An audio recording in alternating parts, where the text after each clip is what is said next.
So if it is fs is equals to this is a Laplace transform is given. You have to find out that how many inverse Laplace transform of the exist for this above Laplace transform.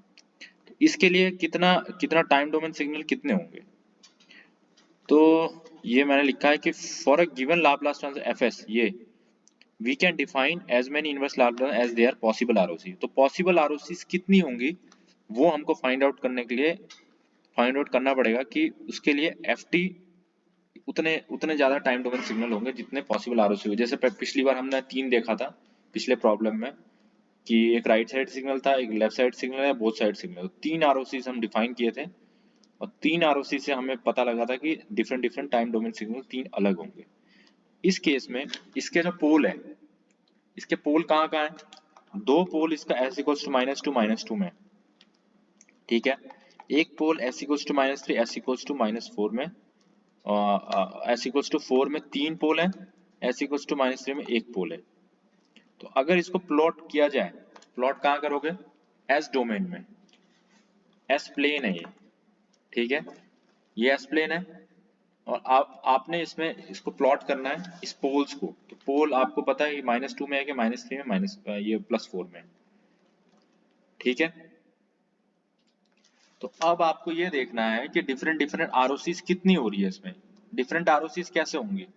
देखो एक ROC क्या हो सकती है, अगर ये complete right sided signal हुआ, अगर तो ये टोटल राइट साइडेड सिग्नल हुआ, पहला पहला आरओसी क्या होगा, अगर ये राइट साइडेड हुआ कंप्लीट, तो राइट साइड सिग्नल में क्या होगा, राइट मोस्ट पोल कौन सा है, 4 है, तो ये राइट साइड में होगा आरओसी, मतलब सिग्मा इज ग्रेटर देन 4।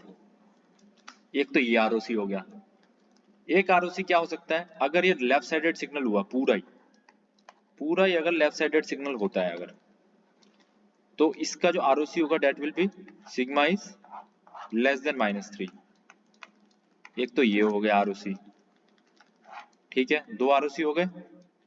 तीसरा आरओसी क्या हो सकता है, तीसरा आरओसी ये हो सकता है कि अगर आरओसी इन दोनों के बीच में, अगर ये दोनों सपोज करो ये दोनों राइट साइडेड सिग्नल है, ये और ये राइट साइडेड सिग्नल और ये लेफ्ट साइडेड सिग्नल है, तो ये दोनों राइट साइडेड है, तो इन दोनों का आरओसी क्या होगा, यहाँ पे होगा।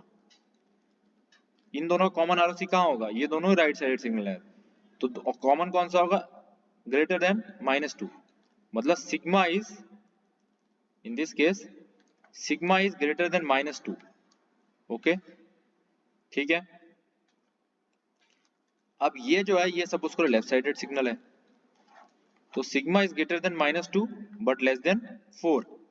ये एक आरओसी जो हो गया, ये तीसरा आरओसी है हमारा, कि अगर ये दोनों राइट साइड सिग्नल है तो इन दोनों कॉमन आरओसी इसके राइट साइड में हुआ, और ये लेफ्ट साइड सिग्नल है तो ये हुआ, ये 3 आरओसी हो गया। चौथा आरओसी आप क्या दे सकते हैं इसके बीच में, कैसे, इसके बीच में सपोज करो ये दोनों लेफ्ट साइड सिग्नल है, ये दोनों -2 -4, तो मैंने क्या बताया था, अगर लेफ्ट साइडेड सिग्नल है तो लेफ्ट मोस्ट पोल कौन सा हुआ, -2।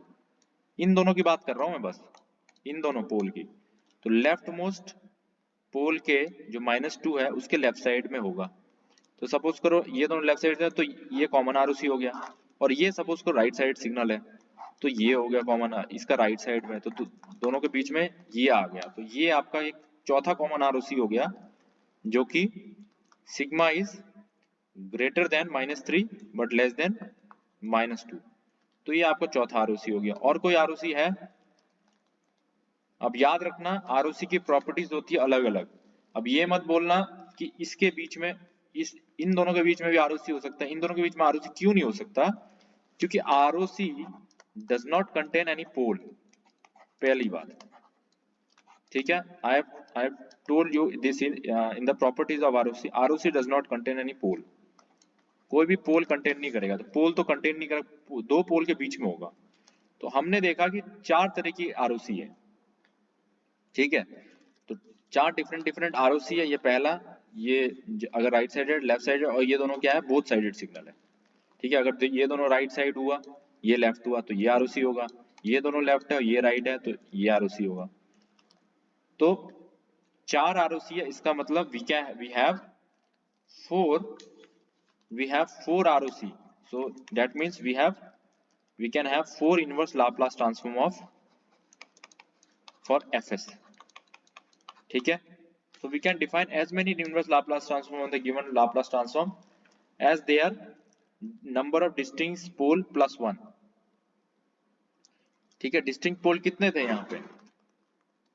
शॉर्टकट में आपको बता देता हूँ, अगर शॉर्टकट में देखना है तो आरओसी कितनी होगी, डिस्टिंक्ट पोल कितने हैं यहाँ पे? डिस्टिंक्ट पोल है एक -2 -3 4 डिस्टिंक्ट पोल, रिपीटेटिव नहीं, डिस्टिंक्ट पोल 3 है।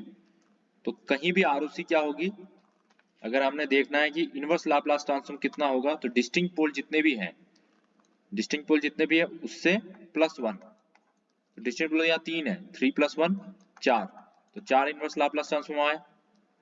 उसी तरीके से आपने हर बार देखना है कि अगर आपसे ये पूछता है कितना इनवर्स लाप्लास ट्रांसफॉर्म है, so you have to directly, अगर आप देख रहे हैं कि डिस्टिंक्ट पोल इतने हैं तो +1 करके उससे निकाल सकते हैं, लेकिन originally this has to be like this, कि आपको पता होना चाहिए कैसे कैसे ये आरओसी डिफाइन हो रही है। इसी क्वेश्चन में अगर इसके इनवर्स लाप्लास ट्रांसफॉर्म में both right side and left side component है, और if inverse Laplace transform can not represent impulse response of A stable system, मतलब वो अनस्टेबल सिस्टम है, ठीक है, तो उसका आरओसी क्या होगा? अगर इसी क्वेश्चन में आपको ये पूछा जाए, ये जो हमने ड्रॉ किया और ये पॉसिबल आरओसीज ड्रॉ की हमने, this are the what, this are the possible ROCs, ठीक है, 4 आरओसी पॉसिबल आरओसीज है। तो अगर इसमें ये पूछा जाए कि अगर ये बोथ साइडेड सिग्नल है, अगर यहाँ पे लिखा है कि ये बोथ साइडेड सिग्नल है और ये अनस्टेबल सिस्टम, या तो अनस्टेबल बोला है या फिर ये बोला है कि if inverse Laplace transform cannot represent impulse response of a stable system, it means it is unstable system, तो ROC क्या होनी चाहिए इसकी? तो देखो ROC क्या होनी चाहिए इसकी, अनस्टेबल सिस्टम है बोथ साइडेड सिग्नल कौन से हैं? 2 ROC है जो बोथ साइडेड वाली है, एक ये वाली एक ये वाली, ये तो राइट साइडेड है ये लेफ्ट साइडेड है, बोथ साइडेड एक तो ये एक ये, तो ये जो तीसरा वाला ROC है ये क्या है, ये वाली है, तो इसमें ज्योमेट्रिक एक्सिस कंटेन कर रहा है, इसका मतलब ये तो थर्ड वाला ROC नहीं होगा, मतलब ये स्टेबल होगा। अनस्टेबल कौन सा होगा, ज्योमेट्रिक एक्सिस कंटेन नहीं कर रहा, मतलब फोर्थ वाला, तो मतलब ROC is sigma is greater than -3 and -2, इसमें क्या है, it does not contain j omega axis, it mean it is a unstable system. तो सब both sided signal unstable system की कंडीशन इसी ROC में फुलफिल होती है।